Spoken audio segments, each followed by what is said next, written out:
नमस्कार, जय हिंद, जय भारत। सूद सर, आपका बहुत बहुत स्वागत है। शुक्रिया आपका बहुत बहुत।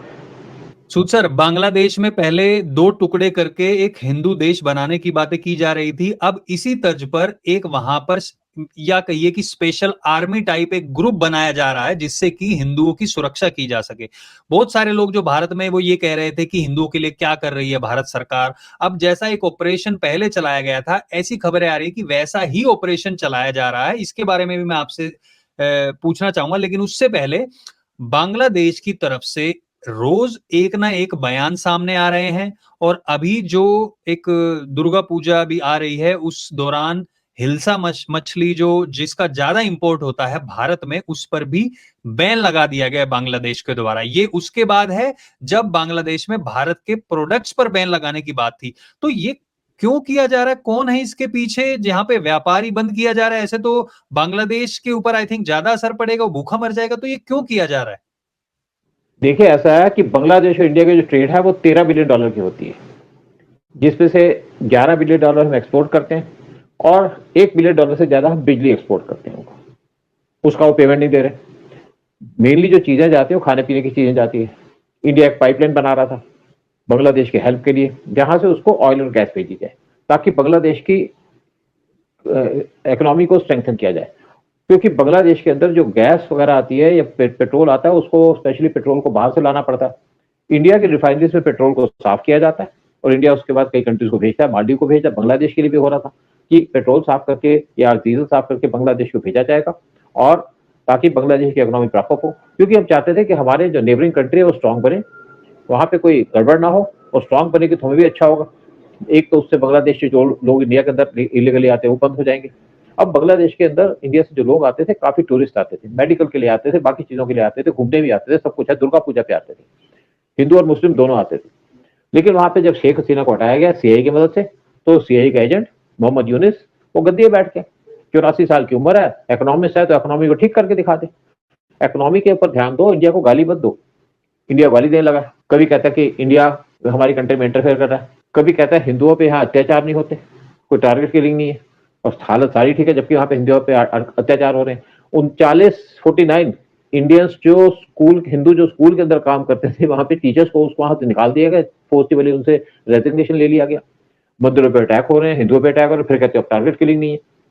और जैसे आपने कहा हिल्सा जो मछली है उसको एक्सपोर्ट बंद कर दिया। जो वहां की हिल्सा मछली है वो हमारे दुर्गा पूजा में जो बंगाली हैं वो उसको यूज करते हैं, वो उसको अच्छा मानते हैं, यानी कि उसकी पूजा की जाती है, पूजा के टाइम उसको यूज किया जाता है। मैं भी एक दुर्गा पूजा में गया था, तो वहां पे जो बाद में खाना दिया वो फिश खिलाई गई। अब इंडिया के जो अंदर फिश है वो म्यांमार के थ्रू आ रही है, कुछ हमारे यहाँ भी आती है, तो हम कंपनसेट कर रहे हैं। लेकिन बांग्लादेश जिस तरीके से बिहेव कर रहा है, वहां पे चाइनीज आर्म्स दिए थे उन्होंने, 90% उनके आर्म्स चाइनीज हैं, लेकिन वो आर्म्स चल नहीं रहे। अब उनको लगा कि किससे आर्म्स ले, इंडिया से ले सकते थे लेकिन उन्होंने इंडिया छोड़ के पाकिस्तान से ले लिया। और वहां पे एक रहमानी है जो एबीटी के टेररिस्ट हैं, जो जेल में बैठे थे, उनको जेल से निकाल दिया और वहां से निकल के इंडिया को धमकी दे रहे हैं कि हम तुम्हें सीधा कर देंगे, हम तुम्हारा ये कर देंगे। अपनी औकात कुत्ते देखते नहीं है, दूसरों को गालियां देते हैं। मैं कुत्ता कह रहा हूँ स्पेशली ऐसे लोगों को। और जहां पे जमात इस्लामी थी उसको बैन किया हुआ था, वो उसके लोगों को भी बाहर निकाल दिया, जितने भी टेररिस्ट थे उनको छोड़ दिया। और ये लोग जमात इस्लामी ने 71 के अंदर जब पाकिस्तानी बांग्लादेशी और हिंदुओं का मर्डर कर रहे थे, तो पाकिस्तान आर्मी के साथ थे। ये शेख हसीना ने यहाँ पे पीस लाई और अपनी इकोनॉमी को प्रॉप अप कर रही थी, बड़े अच्छे से उनकी इकोनॉमी चल रही थी। लेकिन अब मोहम्मद यूनिस आ गए हैं और यहाँ पे जो इनकी इकोनॉमी है बर्बाद हो रही है। सबसे ज्यादा इनका कपड़ा जाता था, 80% ट्रेड इनकी कपड़े की थी, सारी फैक्ट्रियां बंद हो गई। जारा को इनके कपड़े जाया करते थे, उन्होंने बंद कर दिया, इंडिया की तरफ आ रहे हैं। रेमंड की वहां पे फैक्ट्रियां खुली हुई थी, रेमंड ने अपना सारा काम वहां से बंद करके इंडिया में शिफ्ट कर लिया। अब इंडिया कपड़े देगा वर्ल्ड को। और दूसरी तरफ यहाँ पे 54 नदियां इंडिया से जाती हैं बांग्लादेश के अंदर। फेंसिंग हमने की हुई है, लेकिन उन जगह में फेंसिंग नहीं हो सकती। 200 किलोमीटर का एरिया ऐसा है जहां पे नदियों की वजह से या मार्सिस की वजह से फेंसिंग नहीं हो सकती। लेकिन बीएसएफ ने कुछ एरिया के अंदर पीछे मक्खियों के छत्ते लगा दिए ताकि फेंसिंग ताकि वहां से इन्फिल्ट्रेशन ना हो। फिर भी भूखे बंगाली यहाँ पे आ रहे हैं और यहाँ पे हमारे हाई कमीशन के बाहर प्रोटेस्ट कर रहे हैं। जब एक्चुअली वहां से स्टाफ को रिड्यूस कर दिया गया, तो उसके बाद वहां पे प्रोटेस्ट कर रहे हैं, प्रोटेस्ट करके कहते हैं कि हमको वीजा दो, वीजा तुम्हारी राइट तो है नहीं। और फिर वहां पे डेमोन्स्ट्रेशन शुरू कर दी। करते रहो, इंडिया तो अपने मर्जी से काम करेगा। तो सूद सर, अभी जो हिंदुओं के लिए वहां पे कुछ प्लानिंग की जा रही है 1971 की तर्ज पर ही, उसके बारे में थोड़ा बताइए कि वो क्या है और कैसे उसको हिंदुओं को वहां पे सेव किया जाएगा और भारत के लिए भी वो कितना अच्छा होगा। देखिए, वैसे तो वहाँ पहली बार जो गवर्नमेंट आई है ना, इन्होंने कई स्टेटमेंट दिए। इनके जो मोहम्मद यूनुस है वो भी एक टेंपल के अंदर गए थे, हिंदू टेंपल में। फिर वहाँ के जो रिलीजियस मिनिस्टर हैं वो एक विजिट किए टेंपल के अंदर, और उन्होंने कहा यहाँ दुर्गा पूजा के अंदर मैं आपको श्योर करूंगा कि आप पे अटैक नहीं होगा, क्योंकि वहाँ पे दुर्गा पूजा में अटैक करते थे। ये जिहादी इंडिया के अंदर जो फंक्शन होते हैं हिंदुओं के, वहाँ पे अटैक करते हैं, तो वहाँ क्यों नहीं करेंगे बांग्लादेश के अंदर जहाँ इनकी स्ट्रेंथ है। और यहाँ पे बांग्लादेशी करते हैं जो इलीगल बैठे इंडिया के अंदर। लेकिन इसके ऊपर गवर्नमेंट ने एक प्लान बनाई है, या प्लान पे काम किया जा रहा है। जो हमारे NSA अजीत डोवाल साहब इस टाइम पे रशिया में गए, वहां पे दो चीजों पर बात कर रहे हैं। एक, रशिया यूक्रेन वॉर कैसे खत्म हो। दूसरा जो मेन इशू है वो है बांग्लादेश, क्योंकि अडानी और रशिया वो मिलकर वहां पे पावर प्रोजेक्ट में काम कर रहे थे बांग्लादेश के अंदर। तो उनसे बात की जा रही है कैसे यहाँ पे किया जाए।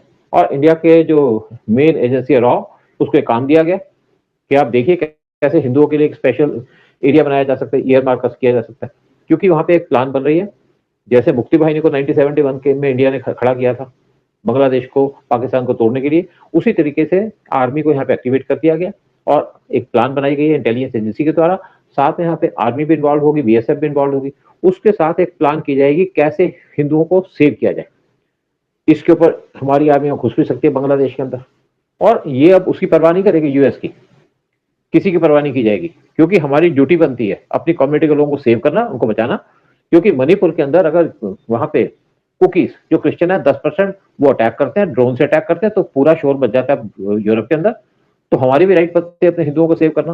तो गवर्नमेंट एक मुक्ति वाहिनी की तरह वहां पे एक प्लान बना रही है यहाँ पे क्योंकि बहुत से बांग्लादेश के मिनिस्टर्स वो इंडिया के अंदर आ गए, और बाकियों को तो जेल में डाल दिए गए। कुछ आर्मी के लोग भी आ गए यहाँ पे, कुछ बाकी लोग जो है जो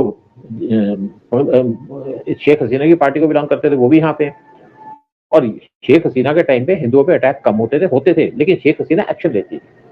और जितने जिहादी थे उनको जेल में डाला हुआ था, चाहे जमाते इस्लामी के हों चाहे ABT के हों। अब इन्होंने अपने रहमानी जो ABT का उनको जेल से छोड़ दिया, और इंडिया को धमकी दे रहे हैं कि यहाँ पे हम ममता बनर्जी से कहेंगे कि देश को आप हमारे अपने यहाँ से इंडिपेंडेंस डिक्लेयर करके बांग्लादेश के साथ आ जाओ। भाई वो क्यों जाएगी, वो तो यहाँ मजे कर रही है। तुम्हारे जिहादियों के पास क्यों जाएगी, तुम उसको कल उसका भी कत्ल कर दोगे। वो होती कौन है करने वाली, पहली बात तो। वो बेसिकली कुत्ते तो भौंकते रहते हैं, इनको भौंक दे तो इनसे क्या होता है। फिर वो कहते हैं कि हम यहाँ पे खालिस्तानी को सपोर्ट करेंगे, खालिस्तान शुरू कर देंगे। पाकिस्तान से कहा जी कश्मीरी आप यहाँ भी करो, हम कश्मीर को लिबरेट करा देंगे। अरे तू अभी कुत्ते जेल से निकला कुछ दिन पहले, तू क्या करा देगा, क्या करा सकता है तू। बेसिकली क्या है, कुत्ते भौंकते रहते हैं, लेकिन हम अपना एक्शन कर रहे हैं। मैंने जैसे कहा कि यहाँ पूरी तैयारी चल रही है हिंदुओं को बचाने की। वैसे भी देखा जाए तो UN में हर एक इशू पे क्वेश्चन उठाया जाता है। अब वहां के जो प्राइम मिनिस्टर हैं, इंटीरियम प्राइम मिनिस्टर, वो कहते हैं यहाँ पे हिंदुओं के साथ कोई भेदभाव नहीं है और टारगेटेड किलिंग नहीं है। वहां पे जो यहाँ पे UN इंक्वायरी कर रहा है कि यहाँ पे 500 लोग मारे गए थे शेख हसीना के टाइम में, लेकिन जो वायलेंस हुई अगस्त 5 की उसके बाद यहाँ जो लोग मारे गए हिंदू वो 600 से ज्यादा है। उस पर तो UN कुछ नहीं कर रहा, क्योंकि UN के अंदर US का कंट्रोल है।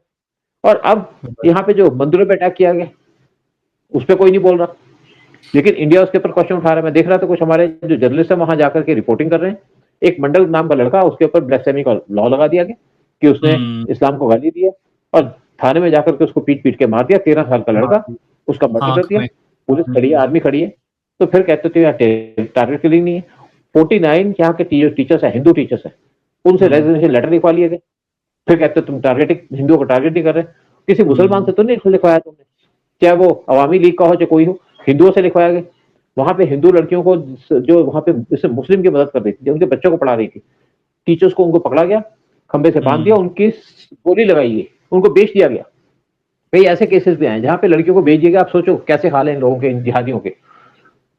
अच्छा, एक चीज और फिर सूद यहाँ सर, पे वहां पर जो जो हथियारों की भी बात होती थी कि वहां पे हथियार भी अलग तरीके से अमेरिका से, चाइना से कहाँ से आ रहे थे, और उनसे भारत में दंगे करवाने की या फिर जो वहां पे घुसने की जो कवायद की जा रही थी, उसके बारे में भी आप कुछ अपडेट बता रहे थे, प्लीज वो बताइए। देखिए इसमें क्या है कि इनकी आर्मी जो सामान लेती थी ना, 90% जो इनके आर्म्स थे वो चाइनीज आर्म्स थे। अब जब उनकी आर्मी ने यूज करने शुरू किए, वो चले ही नहीं, खुश हो गए। वैसे ही पाकिस्तान को कई बार डिफेंस सिस्टम दिए, वो नहीं काम करते, तो इनको अब चाइना से आर्म्स देने बंद कर रहे हैं। तो पहले सोचा किस कंट्री से लें, अमेरिका से तो ले नहीं सकते, वो तो बहुत महंगे पड़ेंगे, इनकी औकात ही नहीं है। क्योंकि इनके पास $20 बिलियन बचे हैं और वो भी बहुत जल्दी डिप्लीट हो रहे हैं। बहुत सा कर्जा देना है इन्होंने, इंडिया का बड़ा कर्जा देना है, तो इनके पास 3 महीने का बचा है फॉरेन एक्सचेंज। तो अब ये पाकिस्तान से ले रहे हैं, जब पाकिस्तान से हम लेंगे, पाकिस्तान के अपने आप नहीं चलते तो तुम्हारे क्या चलाएंगे वो। तो लेकिन ये क्या है कि ये जो भी 1971 की मेमोरीज है उसको मिटा रहे हैं। जैसे शेख मुजीबुर रहमान, उसके जो घर के ऊपर एक वहां बना हुआ था, एक तो वहां पे एम्पोरियम बना था, उसको डिस्ट्रॉय कर दिया, उसकी मूर्ति निकाल दी, शेख हसीना को हटा दिया, और जो मेमोरीज है 1971 की उसको हटा रहे हैं। चलो कोई बात नहीं, तुम्हारी कंट्री जो करो, वहां पे जो नेशनल उनका एंथम है उसको हटा रहे हैं, कि नेशनल एंथम जो था वो आपके रविंद्रनाथ टैगोर ने लिखा था।